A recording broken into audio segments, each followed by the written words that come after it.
Phil Perkins here outside Queen's Park, joined now by Finance Minister Peter Bethlenfalvy, the man behind the PC's budget release today. Let's get right to it. Now, you plan to increase program spending by 5% a year for the next 3 years. Government revenues projected to keep going up.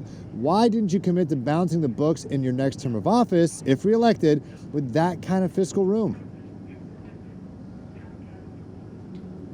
You know, we made the decision to after 2 years of the pandemic, to rebuild Ontario's economy. You know, we've lost manufacturing jobs. The previous government, 15 years, 300,000 manufacturing jobs out. You know, it's time to get better jobs and bigger paychecks. We made a decision to invest in highways and invest in infrastructure to get people out of gridlock. We've brought the cost of living down by providing more money in families' pockets. We're working for workers, giving them the skills and the training necessary to succeed in the economy. And finally, we've got a plan to stay open and investing in hospitals and more beds and more nurses and more and better home care. So it's time to rebuild this economy. It's a time to get this province going, and it's a time to get the job done. A good amount of spending, also a good amount of borrowing as well. Now, every 1 percentage point hike in interest rates costs Ontario about $700 million in debt servicing, already the fourth largest line item in the budget you released. How worried are you about inflation? It affects everybody, and the impact of more interest rate hikes on your bottom line. Well, you know, we've tabled a very fiscally responsible budget. We're balancing the budget 2 years faster than a year ago.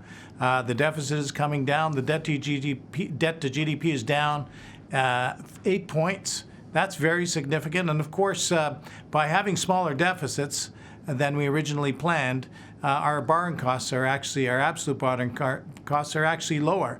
And so, you know, we've got a balanced plan here. We think we've got it absolutely right.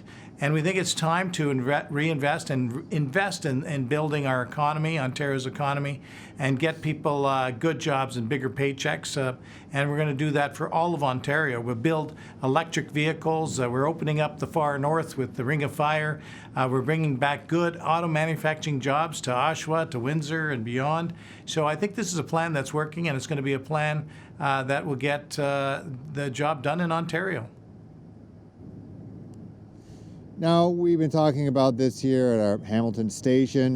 Monty McNaughton announced earlier this week they're moving the WSIB location to London. Are there any plans for Hamilton to be the home of some government buildings?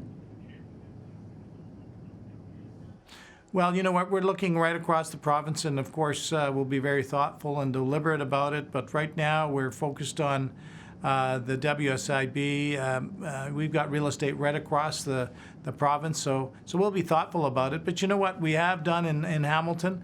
We've invested in Dofasco mill along with the federal government to produce clean steel, green steel. These are good quality jobs, good for the environment, and help produce electric vehicles and more cars in Ontario. We want to build 400,000 electric vehicles in Ontario by the year 2030 and lead North America, and Hamilton will have a big part of that with the clean steel production out of that Dofasco plant.